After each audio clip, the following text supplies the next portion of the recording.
Hello, welcome back to my channel guys. This is Purnima. मैंने इस बारे में वीडियो पहले भी बना चुकी है और मुझे अगेन ये वीडियो बनानी है क्योंकि मेरे को ऐसा लगता है कि जो मैंने प्रीवियस वीडियो बनाया था उसमें कुछ फैक्ट्स रह गए थे जो मैं इस वीडियो में इंक्लूड करूँगी। तो ये केस है मीरठ में, जो मेरठ में हुआ है, मुस्कान ने किया है अपने हस्बैंड के साथ। जैसे कि मैंने पहले बताया हुआ था कि वो एक लव मैरिज थी क्योंकि दोनों ही fell in love with each other.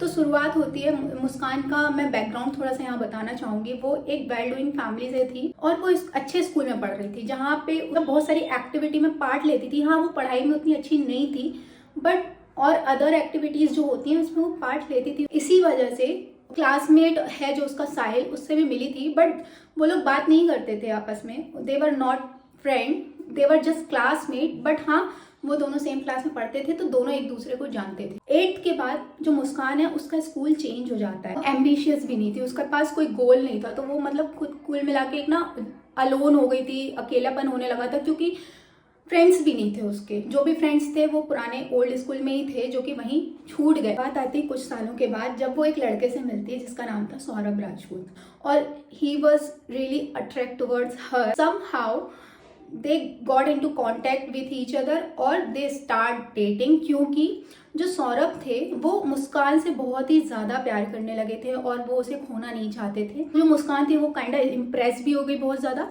और उसको भी एक सपोर्ट मिल गया, मेंटल सपोर्ट, क्योंकि वो अगेन वो उसके पास कोई फ्रेंड नहीं थे अपनी बातों को शेयर करने के लिए। तो सौरभ जो थे वो उससे बहुत ज़्यादा प्यार करते थे और हाँ, हम जिससे प्यार करते हैं तो हम उसको कंफर्ट देते हैं, उससे बात करते हैं, उससे शेयर करते हैं चीज़ें, उसकी बातें सुनते हैं। अब 7-8 महीने के बाद क्या होता है, वो लोग सोचते हैं कि अब हम एक दूसरे को डेट करते करते एक स्टेप आगे बढ़ते हैं और शादी करेंगे। तो ये लोग अपनी फैमिली के पास जाते हैं उन्हें अपने रिश्ते के बारे में बताने के लिए, लेकिन फैमिली फॉर कास्ट रीजन मना कर देती हैं। वो बोलती हैं कि बेटा हमारी अलग कास्ट है तो हम शादी नहीं करेंगे। But they convinced their family. उनकी फैमिली इवेंचुअली मान जाती है कि चलो हमारे बच्चे खुश हैं तो हम भी खुश हैं। 2015 में उन लोगों ने डेटिंग स्टार्ट करी और 2016 में शादी हो गई उनकी। मतलब सिर्फ 1 साल में शादी हो गई। और 2016 में जब शादी हुई तो जो सौरभ है उन्हें जॉब अपॉर्चुनिटी मिली लंदन से, वो वापस लंदन चले गए। सौरभ के दोस्तों ने ऐसा भी बोला है कि वो मर्चेंट नेवी ऑफिसर नहीं थे, सेल्समैन का काम करते थे।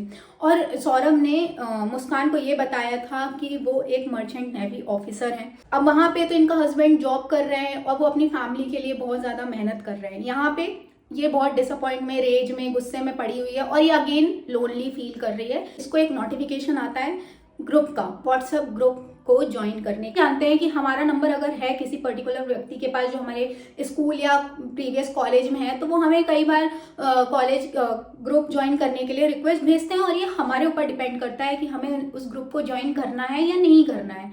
तो मुस्कान के पास भी ऐसा नोटिफिकेशन आया और उसने उस ग्रुप को ज्वाइन कर लिया। तो वहां पे उसको फिर से एक बार साहिल मिलता है। तो अब क्या था, जहाँ पे उसने स्कूल के टाइम पर साहिल से बात तो नहीं करी थी बट यहाँ पे वो उसे पहचान जाती है और उससे कांटेक्ट में आ जाती है। They start talking with each other और देखो इसको फिर से अपनी इमोशनल नीड, फिजिकल नीड, जैसा भी बोलेंगे, जो ये इसको अकेलापन लगने लगा था, फिर इसको वो पूरा करने वाला कोई लड़का मिल गया। उसके कंफर्ट को देखते हुए एक रूम रेंट पे लिया जिसमें वो उसकी वाइफ अच्छे से रह पाए, उनकी खुद की वाइफ। तो अब यहाँ पे इसको चांस मिल गया क्योंकि हस्बैंड तो है नहीं पास में, बेटी के साथ रह रही है तो इसको फ्रीडम मिल गई। क्योंकि जब इसकी फैमिली ने बोला कि बेटा हमारे साथ रह लो, एक बेटी भी है तुम्हारे साथ, तो इसने बोली कि मैं कंफर्टेबल फील नहीं करूंगी। और जब मम्मी ने इनकी बोला कि हमारे साथ रह लो, अगर इन लॉज के साथ नहीं रह पा रही हो, तो उसने बहाना मार दिया कि अगर कुछ प्रॉब्लम होगी तो मैं आप लोगों को कॉल कर दिया करूंगी पर मैं अकेले रहना चाहती हूँ। लेकिन इनकी मदर ने, मुस्कान की मदर ने ये भी बताया है कि उसकी जो बेटी है वो बहुत सारा टाइम ना हम लोगों के ही साथ रहती थी। उनकी एक बेटी हुई थी 2019 में, वो आए थे, यही सब फैमिली डिस्प्यूट की वजह से ना वो वापस आए थे लंदन से और ये लोग साथ में रहने लगे थे रेंट में। तभी एक बेटी हुई थी इनको और फिर वो अगेन जॉब ऑफर आई थी उनको लंदन से, तो वो वापस चले गए थे। जब वो वापस गए 2019 के बाद तो इनकी बेटी चली जाती थी नानी के यहाँ रहने के लिए, जाती थी नानी के साथ रहती थी और ये घर पे रहती थी अकेले। और इसको ढेर सारा टाइम मिलता था साहिल से बात करने का, साहिल से कांटेक्ट में आने का। और इतना ही नहीं, ये लोग मिलने भी लगे। ये लोग मिले, जब ये लोग फर्स्ट टाइम मिले, साहिल और मुस्कान जब फर्स्ट टाइम मिले तो मुस्कान के अंदर ऐसा क्या क्रेज जगा, आई डोंट नो, वो साहिल को डेट करने लगी। मतलब she forgot that she is married woman और उसकी एक बेटी भी है, वो ये चीज भूल गई और वो अगेन एक लड़के को डेट करने लगी जो उसका ओल्ड स्कूल क्लासमेट हुआ करता था। जो अपार्टमेंट के जो ओनर थे उन्होंने क्या किया, इनकी मम्मी को, मुस्कान की मम्मी को कॉल करा और बताया कि आपकी बेटी ये सब कर रही है। तो जो मुस्कान की मम्मी है वो अपने दामाद को कॉल करती हैं, आई मीन सौरभ को कॉल करती हैं और बताती हैं अपनी बेटी की हरकतों के बारे में। वो बहुत ही ज़्यादा परेशान हो जाते हैं, वो वापस आते हैं और जब ये सारी चीज़ें पता चलती है सौरभ को तो वो उनके बीच में ना बहुत सारा झगड़ा होने लगता है, बहुत सारी लड़ाइयाँ होती हैं, झगड़े होते हैं और वो डाइवोर्स देने के लिए भी रेडी हो जाते हैं। बट स्टिल जब सौरभ की वाइफ ने उन्हें मैनिपुलेट किया कि प्लीज़ हम डाइवोर्स नहीं लेते हैं, हम इस सब चीज़ों को सॉर्ट आउट करते हैं, हम दोबारा से ऐसा नहीं करूँगी मैं आपके साथ, ऐसा उसने बोला, तो जो सौरभ है वो मान गए और for sake of his daughter उन्होंने डाइवोर्स उस वक्त नहीं दिया। ये सब सारी चीज़ें जब डिस्प्यूट इनकी फैमिली के रिजॉल्व हो गए तो वापस से जो सौरभ है अपने वर्क के लिए वापस लंदन गए। लेकिन इस वक्त भी ना ये सुधरी नहीं। जब साहिल को ये सारी चीज़ें पता चली कि इन लोगों का वापस से पैचअप हो गया है हस्बैंड वाइफ का, तो वो भी एक नए आइडिया के साथ आया और मुस्कान को बोलता है कि लेट्स गेट मैरिड। अब I don't know why but Muskan ready हो गई भाई शादी करने के लिए। अरे तुम एक शादीशुदा महिला हो, तुम्हारी एक बेटी है, तुम भूल गई हो क्या? साहिल ने यहाँ इसको मैनिपुलेट किया या कन्विंस कर लिया कि लेट्स गेट मैरिड और उसने यस भी कह दिया। लेकिन कैसे मैरिज करेगी?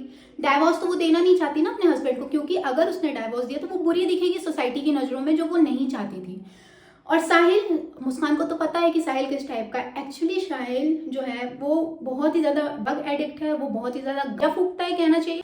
और साहिल की मदर भी नहीं है तो वो साहिल जो है वो अपनी मदर से बहुत ही ज़्यादा कनेक्टेड रहा, इतना कि वो खुद ही एक स्नैपचैट में मदर के नाम से एक स्नैप आईडी बनाई और उस आईडी से खुद को मैसेज करता था और फिर खुद रिप्लाई करता था। मतलब वो अपनी मम्मा से बात करता था स्नैप आईडी के थ्रू, खुद पे खुद, इतना इल्यूजन क्रिएट करके रखा था। अब जब मुस्कान को ये सारी चीज़ें पता चली तो वो उसका सपोर्ट करने की जगह, जब उसे पता चला कि ये ड्रग लेता है, इतना ज़्यादा इमोशनल है अपनी मम्मा को लेके, she come across with another plan. ठीक है, वो उस चीज़ का फ़ायदा उठाने लगी। कैसे फ़ायदा उठाई? उसने अगेन एक स्नैप आईडी बनाई उसकी मदर के नाम से और वो उससे, साहिल से बात करना शुरू करी एज मुस्कान ने, एज हिज मदर, और मैनिपुलेट करने लगी कि बेटा प्लीज मुस्कान से शादी कर लो, उसके साथ रहोगे तो ही तुम्हारी लाइफ अच्छी है। एडल्ट है और वो कैसे इसकी बातों में आ गया, मतलब कैसे वो ये सोच सकता है कि दूसरे साइड से मेरी मम्मी मुझसे बात कर रही है। मतलब उसके माइंड में इतने इल्यूजन क्रिएट हो रहे थे। इतना ही नहीं, उसके रूम में बहुत सारी क्रीपी चीजें भी आई हैं जिसमें बहुत सारी सैटेनिक पेंटिंग है। लोगों का कहना है कि वो एक सैटेनिक रिचुअल्स वगैरह परफॉर्म करता है, बट मेरा पर्सनल पॉइंट ऑफ व्यू है कि मुझे नहीं लगता कि वो एक सैटेनिक रिचुअल्स वगैरह परफॉर्म करता है, क्योंकि वो बहुत ही ज़्यादा यार क्रीप है। आई मीन बहुत ज़्यादा बड़ा गंजेड़ी है कहना चाहिए। तो इन लोगों का कोई भरोसा नहीं है, लोग कुछ भी करते हैं। इन लोगों का दिमाग ना ये ऐसी उटपटांग चीज़ों पे चलता है कि हम ये ड्राइंग बना लेते हैं, ये पेंटिंग बना लेते हैं और अपना किया धरा इस पे डाल देंगे कि हम नहीं कर रहे हैं, ये हमसे करवा रहे हैं। वो मान जाता है, वो कन्वेंस हो जाता है शादी करने के लिए, लेकिन इतने में ही वो नहीं रुकती है। वो बोलती है अगर तुम्हें मुस्कान से शादी करनी है तो उसके हस्बैंड को हटाना होगा रास्ते से, मतलब you need to kill her husband for marriage. और वो इतना बड़ा साइकी है कि वो रेडी हो जाता है ये करने के लिए। क्या होता है कि जो सौरभ है वो अपनी वाइफ को बहुत सरप्राइज देना पसंद करते थे, क्योंकि यार मैन इन लव ऐसे ही होते हैं। आई मीन मैन क्या, अगर कोई पर्सन किसी को बहुत प्यार करता है ना तो वो उन्हें खुश देखने के लिए कुछ भी करता है। इस बार वो सरप्राइज देने आए थे क्योंकि उसी वक्त इसका मुस्कान का भी बर्थडे था और उनकी बेटी पीहू का भी बर्थडे था। 25 को मुस्कान का बर्थडे था, 28 को पीहू का बर्थडे था और वो 24 को वापस आते हैं, तो उन्होंने सरप्राइज दिया। अब ये लोग तो ऑलरेडी बहुत प्लान वगैरह कर रहे थे कि जब भी नेक्स्ट टाइम सौरभ वापस आएंगे तो हमें क्या करना है। जब सौरभ वापस आते हैं तो ये अपना प्लान एग्जीक्यूट करते हैं। सबसे पहले मुस्कान जाती है किसी स्टोर में और वहां से वो नाइफ खरीदती है। अब इतने में ही काम नहीं बनना था, इनको दवा भी देनी होगी उसे नशे में लाने के लिए। तो जो मुस्कान है डॉक्टर के पास जाती है दवाइयों के लिए। वो बोलती है कि उसे अच्छा नहीं लग रहा है, उसे एंजाइटी फील हो रही है और एंजाइटी और डिप्रेशन का बहाना देके वो डॉक्टर से दवाइयाँ लिखवा लेती है। अब हम सब जानते हैं कि एंजाइटी और डिप्रेशन की जो दवाइयाँ होती हैं वो माइंड को रिलैक्स करती है और उससे हमें नींद आती है। 25 को जब वो लोग बर्थडे सेलिब्रेट कर रहे थे तो उसके बाद वो ऑफर करती है ड्रिंक। सौरभ उस ड्रिंक को नहीं पीते हैं और मुस्कान का प्लान फेल हो जाता है। दोबारा अटेम्प्ट करती है 3 मार्च को ये प्लान, और इस बार सौरभ क्या है कि अपने मम्मा के यहाँ से खाने का कुछ सामान लेके आते हैं कि साथ में अपनी फैमिली के खाएंगे। तो मुस्कान वही दवाइयाँ उसी खाने में मिला देती है और सौरभ को खिला देती है। खाना खाने के बाद सौरभ अपने रूम में रेस्ट करने जाते हैं, सोने के लिए जाते हैं। जब उसे क्लियर हो जाता है कि अब सौरभ सो चुके हैं तो वो बुलाती है अपने सो कॉल्ड बॉयफ्रेंड को और अपने हस्बैंड को उसी नाइफ से जो उसने खुद स्टोर से जाके खरीदा था बहुत बार स्टैब करती है। और जब वो स्टैब करती है तो of course Saurabh wanted to scream for help, वो बहुत ही ज़्यादा हेल्प के लिए आवाज़ लगा रहे होंगे, बट ही कुडंट। जो मुस्कान है वो पैर और हाथ पकड़ लेती है अपने हस्बैंड का और फिर जो साहिल है वो उन्हें मारता है, उन्हें मार देता है और आधे घंटे तक तड़पते तड़पते आखिरकार उनकी मौत हो जाती है। साहिल के दिमाग में पता ही नहीं क्या चलता था, क्या इल्यूजन क्रिएट होते थे, सैटेनिक बोल लो या कुछ भी बोल लो। उसने सौरभ का जो सिर है उसे काटा और रिस्ट काटा और अपने साथ अपने घर लेके गया। थोड़ी देर बाद डरा होगा तो वो वापस लेके आ गया अपार्टमेंट में।